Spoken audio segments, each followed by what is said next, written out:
Yan na po yung nabanggit ninyo ano, na meron kayong coordination, close coordination with LGUs. Tinuturuan niyo po sila kung paano ma-identify kung may POGO operation within their area. So, gaano po kaigting yung gagawin natin na koordinasyon with LGU kasi malaki po ang partisipasyon nila para hindi po dumami yung mga small operations ng POGO sa iba't ibang panig po ng Pilipinas?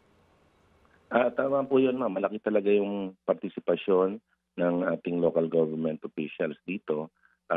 Especially yung kagaya po ng sinabi ng ating buting Pangulo na hindi naman po talaga uusbong yan, yung mga POGO operations na yan kung hindi talaga mapapansin o hindi malalaman ng mga local government officials, especially po yung mga barangays.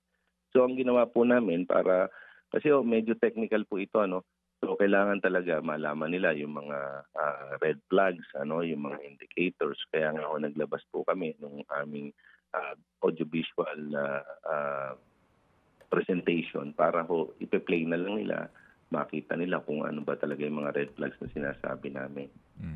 So yun ho yung ginawa naming coordination, and even po si SILG, ayun na rin po ang binigay niyang direksyon na kung kailangan po pag nakakita po yung mga local government officials natin ng mga ganyan, agad-agad pa-actionan po sa kapulisan o kaya makipag-coordinate po sa anti-cybercrime group ng PNP or ng NBI.